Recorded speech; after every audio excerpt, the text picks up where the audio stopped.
Well, little Johnny was at the wall in the back of the church looking at all the plaques and all the names on there. And the minister came by and said, "What you doing, little Johnny?" And Johnny said, "Well, what are all these names up here on the wall?" And the minister said, "Those are people who died in service." And Johnny looked a little confused and looked up at the minister and said, "Was it the 9:30 or the 11?"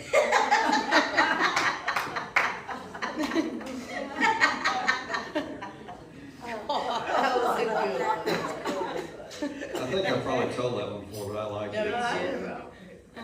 Yeah. Anyway. Well, happy Memorial Day, everybody. Today is kind of a misnomer, because when I wrote the title, well, it's not a misnomer, it's not. Are you unity? And I wrote it thinking the old teaching. And so I'm glad that I waited. We had busy weeks. So I'm glad that we had a busy week, because then I figured out a different way to write it. Still meaning sort of the same thing, but a nicer way. Because, actually Jim and I were talking before the service about how, and I've known this forever, but how if you say something, and I'm not downing anybody, it's just different ways people talk and different ways people think. But if you live in New York, they talk more bluntly, let me put it, than some other people in other places. And so if somebody from New York came down here and talked bluntly, they might be considered rude or different. So that's kind of why I wrote this a little bit different, but you'll find out everything. It's still the same message as far as what the point I want to get across.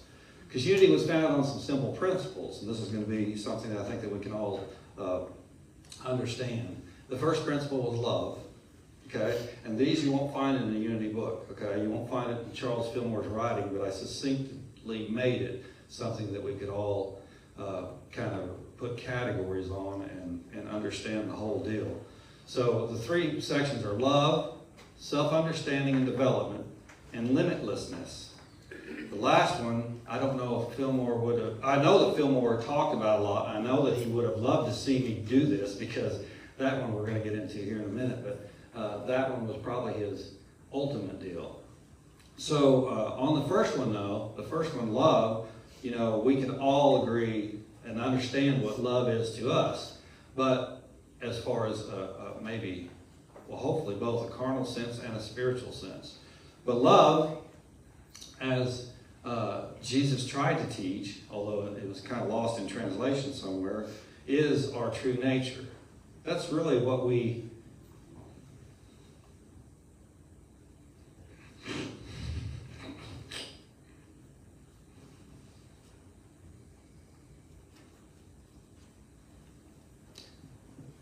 Love is really what we are.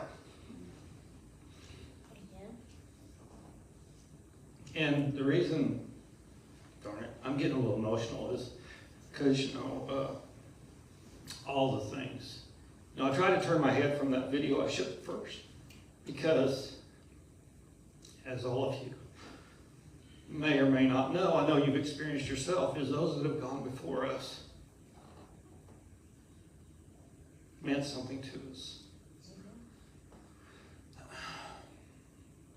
And sometimes when we think about them, emotions come back, and we think about, what we've lost. Although, I'll admit that is a personal, selfish feeling, to be quite honest. I mean, to be quite honest, it is. I'm not ashamed of it. I don't really want it to go away either. And so that's why it still is there, I guess. Is because, you think about that. And when you think about love, and that being our true nature, Jesus said love is, of all the commandments, love is the greatest and of the commandments. And it's really a repeat of the Jewish teaching in the Old Testament. So it's never been misunderstood that love is the goal, although it's kind of odd that it's a goal when it's our nature. So that's why when we're talking about spiritual things, I'm always saying that we need to relearn or go back to where we started from when I'm talking about that. Because when we come to this body, from a spiritual sense and we feel it with life, with our spirit, the Holy Spirit, whatever you want to call it, that's love. That's pure love. And if we act like or think something other than love in our life, that's junk that we brought onto ourselves. That's not our true nature. When we dislike somebody, when we hate somebody, that's not love, obviously. And it's not the true you. And so when we see, when we see or we perceive somebody doing that to us, that's not them either.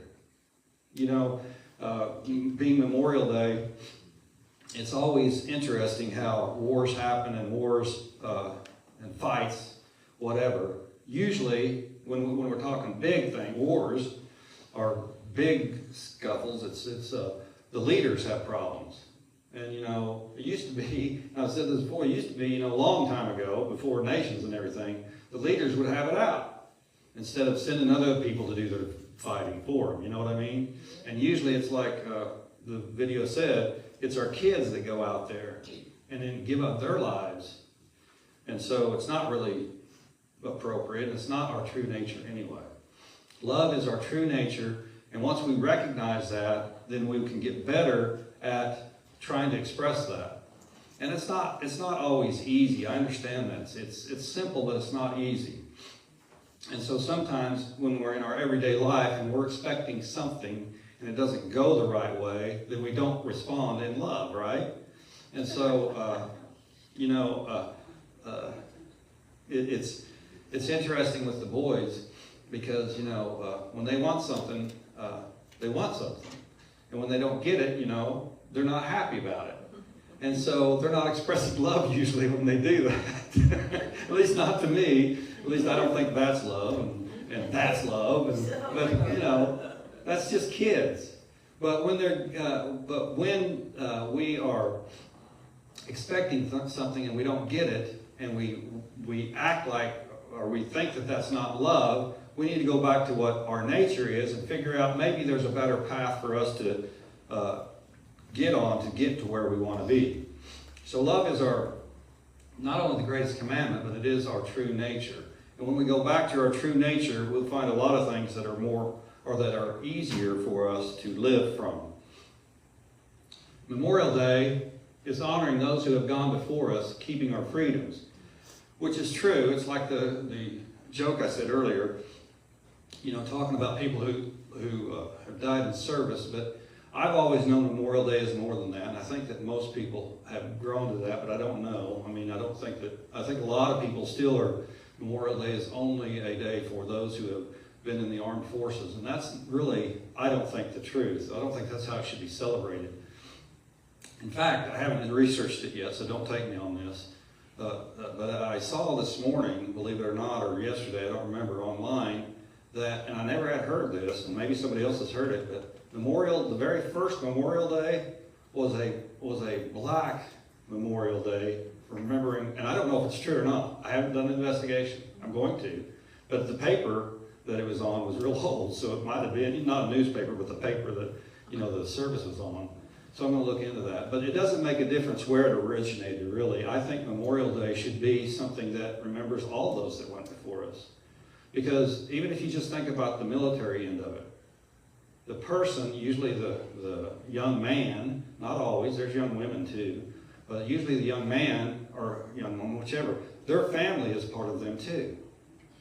Their spouse, if they have a spouse, their loved one, whoever it is, their whole family is a part of that.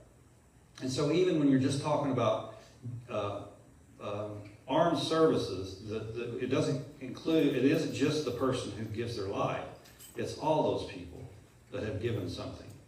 And that extends to the whole human family, I think.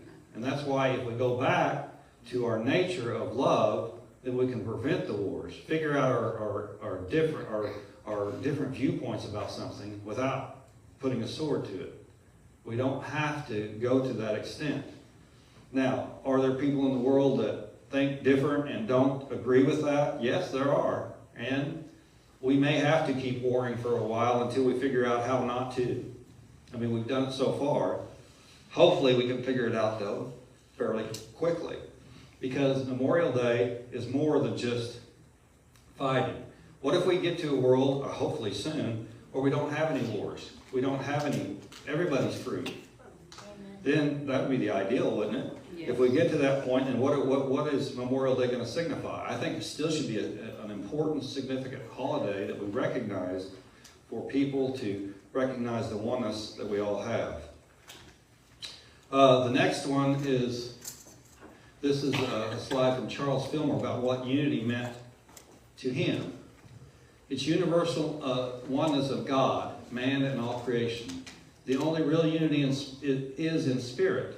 It is found nowhere else because personality, that's my personality, always strives for its own success and aims for the good of the personal man instead of the good of all men.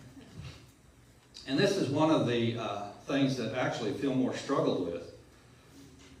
You know, in the early days of Unity, the village, which ended up being 1,500 acres, they've sold some to an airport now, so there's not quite 1,500 acres now.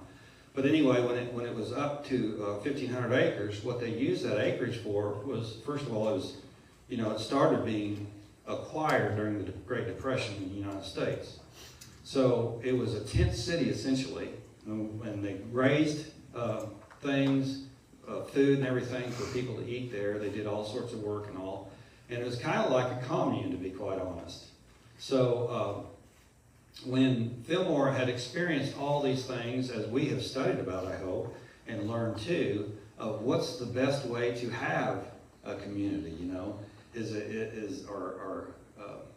because we can look at in the world and see different types of leadership, political leadership, whether it's communism, whether it's, whatever it is, Marxism, democracy, whatever, there's pros and cons to it all. The people in democracy, would say, that when you have a place where you get higher up on the ladder you get, you're stepping on other people, which, can and may not be true. But that's the issue that you have with democracy, because you're leaving people on the lower rung. And the problem with communism and Marxism and things sometimes is, when we're talking about just a communal sense, is, well, that person doesn't pull their weight, so why should they get the same amount of food that I get? Okay? So there's all these things that you can talk about. And when we're talking about our personality, which is me, not my individuality, when I'm looking at things other than from love, from my true nature, then you can get kind of confused and kind of saying, well, this isn't fair, right? When in reality, really, we don't need to be worried about fairness. We need to look at the world and ourselves as because, we'll talk many times about what we do, what we say we want in life usually isn't what we want in life. It's usually something other than that. Like if we want in Western society, democracies, most people want, well, if I was only a millionaire. I used to say millionaire, but it's not enough anymore. So a billionaire. If I was only a billionaire, I could have everything. I'd be happy. Well, that's not going to make you happy. What you buy with that money may make you happy. If you buy freedom for some other people in your family, some other people you care about, whatever. But we need to get more real on what is our end goal. I want to be happy. I want people to be happy around me. Whatever. That's a goal that you can't control anybody else. You can never control anybody else. So we all have to make their own decision. And so when we're looking at that, we have to look at our true nature. And if we express from love, then we can go from goodness to goodness, good, better, best. I was blessed, and I know this, and maybe you all had somebody like this in your life, but I was blessed with my mother's mother, was my grandmother, obviously, and she was just pure unity, but pure, I just want good for everybody. That's all she wanted. I mean, and she lived through the Depression. So she knew it does depend on how we're reared too. What we've experienced in our life. So she just wanted, if everybody was at the table at supper and we had enough to eat, she was very happy. And no arguments. You couldn't have the arguments either. So anyway, and she wouldn't get on to good arguments. It would just hurt her heart. You could see that. If you had an argument, it hurt her, bother her. So this is what he says about unity. And so when we're talking about whether we're unity or not, we have to look at where we're coming from. And even just on Sunday morning, you know, we come from love. It's easier to do it on a Sunday morning in a church where we're all loving each other, and that's great. But that's the expression that we need to have during the week too, if we can. And we can. The second part of this is self-understanding and development is realizing you are the physicality of God. You know, this is why, one of the reasons why Memorial Day, it's all sorts of things, but Memorial Day, this weekend we're in, I like to include others, you know, more people than just the traditional armed services. Because when we're thinking about our own life, we usually get caught up in our personality instead of our individuality. Our personality is, you know, I'm Warren, I'm an accountant, I'm a businessman, whatever. Our individuality is our spiritual self. It's the true nature of who we are. And if we try to get that expressed more than our personality, then we're going to be better off for everybody. Because when we look at, when we understand what we're talking about in unity, we'll understand that we are responsible for what we do. And where we come out, what our life looks like is showing what we are doing. And if we wanted to end up here, and we're here on what we do, then we need to change what we do. Not for the personality idea, but for the God idea. Because you are the physical expression of God. And you know, when I was writing this, I was thinking about a lot of different things, but I thought about, you know, Church of Scientology. You know how they have some different ideas, right? I don't know if you know about them or not. You know, essentially they think, and this is a very grand statement, okay? People in Scientology don't write and you say, oh, you got that way wrong. But one of their ideas is, you know, there are people on other planets that have planted us here, okay? Have put us here. And if you understand that, then you'll understand how we can grow into something grander. But when we're talking about our own life, we can say that we are a physical expression of God. Because I was kidding the kids the other day because I heard a joke. Francie didn't like it, but I'm going to tell you anyway. She didn't think it's that great. It's not that she didn't like it, she didn't think it's that great. So this guy went on Amazon the other day, ordered a chicken, and ordered an egg. And we'll see which one comes first. Oh my goodness. Okay, it took a while, but anyway. So I was kidding the kids, you know, okay? I was kidding the kids, you know, because they hadn't really heard that say, which came first, the chicken or the egg. And so we kind of said that, but then they kind of weren't picking up on that because they hadn't heard it before. So I said, well, it's kind of like God, you know, or Jesus. We're talking about Jesus, that's what we said. No, Jesus. we were talking about God. Well, we were, but so, Debbie brought up. yeah, they were saying about how God created everything. And then I asked him, well, where did God come from then? We can go back and back and back. But we're right here, right now, and what we're responsible for is us right now going forward. And if we recognize that whatever started, wherever, whenever, if God's inside of us, we're supposed to express that moving forward to improve our humanity. And if we do that, then that'd be pretty cool. We would be the physicality of God. We would go forward expressing that. And that would be a good thing for all of us. And this is what 1 Corinthians says, because it is a multiple deal. Not only, this is a singular person, but let's read it. First, just as the body is one and has many members, and all the members of the body, though many, are one body, so it is with Christ. And so even in the Bible, I mean, I'm going to kind of get into this. Everybody knows what it means probably, but talking about, you know, we've got fingers, we've got hands, we've got arms, different parts of the arm, different parts of the legs, all that, but it all makes one body, right? And then, so it's one, many of one. Then it goes with, real quick, so it is with Christ, and he kind of leaves you hanging there, really. And it doesn't explain it well enough, I don't think, because, you know, it's talking about God in you too. And it's not talking about well, so is Christ, you know, but Christ is you, all of us. And we're one. But see, we forget that sometimes. Wouldn't it be weird if your finger decided to do something you didn't have control of, or your hand did?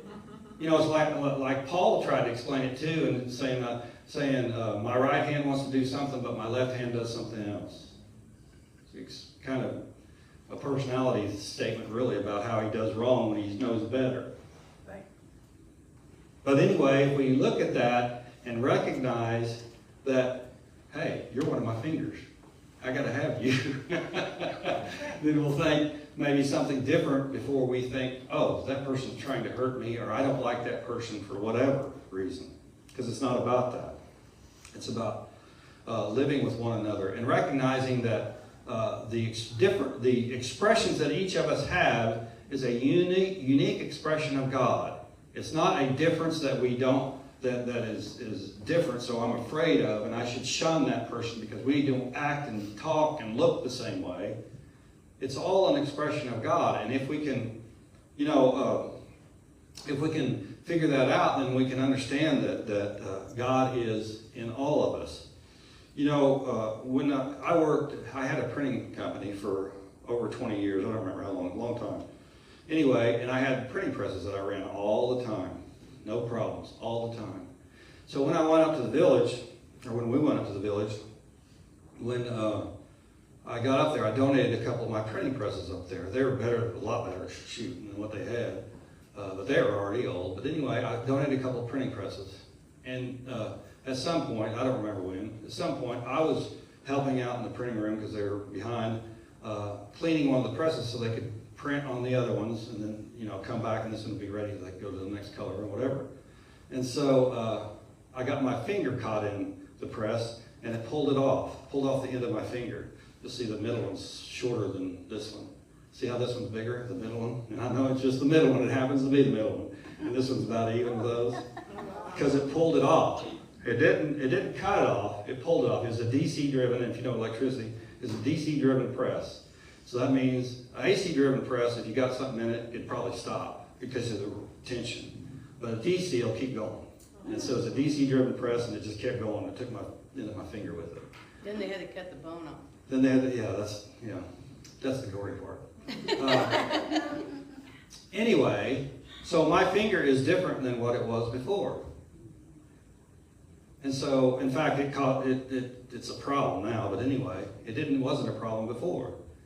But just because it's a little bit of a problem doesn't mean I'm going to cut it off and not have that finger anymore all the way off. That'd be silly. So when we are looking at our own personal body and when we're looking at our humanity body, then we have to look at the same thing, and they may be different than what we had began with or different than what we expect, but that doesn't mean that they're something that we should get rid of. And we should never feel the right to get rid of anybody or anything else, really. But that is the way we do sometimes. So, the Christ within us is one body as far as the humanity. Limitlessness is claiming your divinity and living it. So limitlessness is what Fillmore had in the idea of a lot of things, but obviously in the idea of, what's that? Prosperity. Prosperity, all sorts of ideas, limitlessness. And I chose that word instead of unlimited for the reason is because we do put a lot of limits on ourselves sometimes. So I want us to be limitlessness. So we don't have to be limited anymore. Because if we limit ourselves, we can only grow to that point at the very most, right? But if we don't limit ourselves, then we can grow further than anything. I mean, look at some people you admire. I don't know who you admire, so if I say a name you don't admire, then that's just, don't think I'm hating on you, because I have no idea. But I'm just kept thinking right now, people, some of the people that have been successful financially, like Reverend Francis said, maybe they had a foot up to begin with, maybe they didn't. There are a couple of them I'm thinking of right now that I do know that they had a foot up. One of them is Elon Musk. He had a little bit of a foot up, although he's done a lot better, obviously, since he's come to this country. Another one is the Apple founder, the one that gets the most credit. I see him, but I don't remember his name right now. Who is that? Huh? Tim Cook. Not Tim Cook, but the other one. Huh? Joe? Bill Gates. Yeah, Bill Gates. He had a, yeah, it was Bill Gates. No, yeah, right. Sorry. He came from some money, so he wasn't starting out with nothing. So anyway, the point I'm saying is that when we don't put limits on whatever area of life we're talking about, then we can achieve a lot more than what we would if we put limits on it, right? A lot of people that, and we talked about this on different areas as far as financial, a lot of people look at their job and say, that's where I get my income. No, that's not where you get your income. That may be right now, but if you think God is your source, then God is going to provide for you no matter where you're at. And I had this buddy out of high school, and it is interesting. Most of my buddies in high school went to KU, which there was Kansas University. That was the prestigious one, Well, I didn't have the money to go to KU anyway, but I went to Wichita State. And so Wichita State was kind of the what do you call that brother that everybody picks on, thinks they're littler and not as good? Nerdy. Huh? Nerdy. Yeah, the runt or something. Yeah, they're kind of like the runt of the colleges in the state, Although they weren't small, we had 15,000 students. So anyway, they went there and I went here, and we all ended up good. But when he graduated, he ended up being a banker, and he would, I tell you, when he started banking, he would change jobs at least every month. And I said, Bruce, why do you keep doing that? He said, well, I get more money. And he kept going, which is fine. That's what you got to do, I guess. And that's what he wanted. But he did not limit himself to the place that he was at. And it's good to have loyalty, but loyalty goes both ways. If you're giving, and it goes back to our true nature. If you know your true nature is love, and you're with other people that aren't giving love, after a while, that may not be the place for you. So you have to recognize who's ready. It's like unity movement, period. Some people are ready and some people aren't. Some people are ready to take the responsibility that's ours to express God in life. And some people are not ready for that. They're still wanting to, whatever they want to do. They want to have the brotherhood of Islam, that they can all join together and do whatever, which is great. It's a good stepping stone. Or they can do Christianity, the majority of Christianity, where they want to put all their sins, if you will, at the feet of Jesus. Jesus wasn't talking about that. Jesus was not talking about that. I'm not the one that's going to take all your sins. I'm your way shower. I'm the way to do this, not the way to have you it's all over, just give it all to me. So limitlessness is claiming your divinity and living it. And if you can do that, you're going to recognize things that are available in your life that maybe you didn't see before. And you're going to have a lot more things at your doorstep. Because those who have gone before us to offer a better life for us have done so in vain if we do not build on the foundation they left. Most parents, all of them I know, but most parents, I would say, as far as from being a parent, want to leave their children in better shape than what they got. Right? Yes. And if you're doing that, no matter what you were left or given or whatever, and it doesn't have to do with financial, it has to do with mainly teaching too, Some people, huh? Love. Yeah, love. Definitely love. Definitely love. The teaching of love, or the remembering of love, that is your nature. If you do that, if you want that for your children or for the people, the humanity that comes after you, then you're going to do your best to show your true nature to everybody, to advance everybody. So what if we weren't raised that way? Well, you still can go back to, you don't have to be limited. You can go back to that. Because a lot of people that come into unity are, I say damaged, I don't mean that mean. I mean that they were hurt by something that happened in church. And they come to Unity essentially for a reason to figure out, for most all the time, people who come into Unity and stay hear something that sings to their soul, which is the truth, and then wants to stay and learn more about it, which is good, because that's where you're growing yourself in the divinity that you are, and you're going to continue to go down the road. But if we didn't have that background, which a lot of people don't, then you have to look at the foundation that you've been given. And repairing and replacing cracks in the foundation of your life should be just as easy and kind of common sense as repairing the foundation in a building or whatever you're talking about. You just have to do it. I mean, it's not a bad deal. It's just you do it. And by doing that, you're leaving a better foundation for who? For the next person, right? Now, or for you, if you understand regeneration, you know. So it's making it better and stronger for those who follow us. I don't think there's a soldier that ever lost their life thinking that, I shouldn't say that. Well, what I will say is I don't think they've lost their life thinking that they're on the wrong side doing the wrong thing. That probably is, though. I shouldn't make a general statement like that. But the majority of people who have lost their life, as far as the armed forces, are thinking that they're on the right side. But here's the deal on that. God's children are on both sides. And that's very hard to see. In fact, you don't want soldiers to see that, to be quite honest. You don't, if you're at war. But, you know, we have to recognize that we are going to be better when we repair and replace the foundation that needs to be done by us. So today we have a choice. We can go forward and continue to build on the foundation, or we can go backwards, which I don't think humanity would allow that. But we can go back forward and build on the foundation by going back to our true nature. Just remember what we are and then living from it. Because today is the first day, obviously, of the rest of your life, but we can also live it to the fullest. So I hope you do that. Thank you, and God bless you.